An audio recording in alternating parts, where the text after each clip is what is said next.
Nakurat ang pipila ka mga konsumante sa gipatumang bill deposit operating sa Cagayan de Oro Power Electric Company kon Sipalco.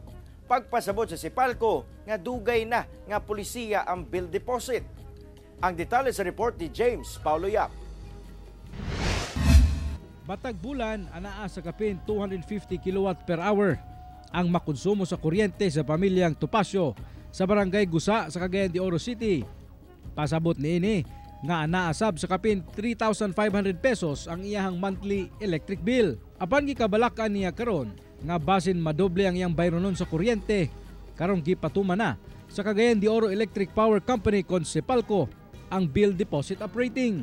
Nagpasabot kini nga kinahanglang magdeposito ang usa ka konsumante ug balik usa ka bulan nga kantidad sa iyang bill sa kuryente. Wala man may nakita nga mga information nila or kanang naay nag-explain or kanang naay naka-attach nga notice sa mga bill. Unlike before, og na sila yung mga adjustment sa billing, mag-increase ba sila, na sila yung announcement or nakabutang na dinhi, gina-attach, even kanang mag-read sa billing, maka-inform man sila. Pagpaklaro sa Sipalco nga dili na bago ang bill deposit policy.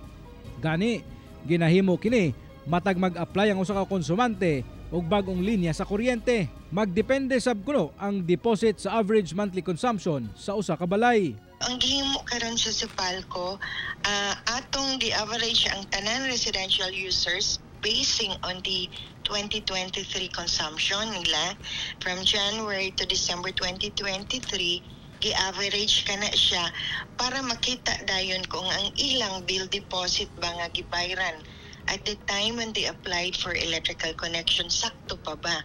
Now, for example, if at the time you paid 500 pesos nga bill deposit and then ang imong 2023 average consumption is already 1,000 pesos, so meaning magbayad kag additional 500. Alang sa adunay dagko nga mga bill deposit operating, mamahimo man sab kuno ang installment payment scheme aron dili mabugatan sa ilang pagbayad. Apan gipasabot nila ang adunay mga delinquent payment ug mga na-disconnect na nga kinahanglan gyud kulong mabayran ang tibuok bill aron makonektahan pagbalik og kuryente.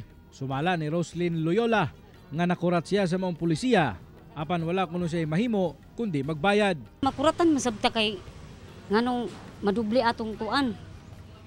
Mabayran. Wala mi mabuhat kung pangayuan mi. Tungod sa managlahing reaksyon gikan sa mga konsumante, buot kuno nga ipatawag sa City Council ang kadagkuan sa Sipalco aron mapasabot sa ila ang maong pulisiya. Okay, mi ana, that would be a good opportunity also for Sipalco nga ma-explain, no? And hopefully sa mga tao nga mo-attend ang session nga maklaro po. Kauban si Makoy Sempron sa kamera. Ako si James Paulo Yap para sa One Mindanao.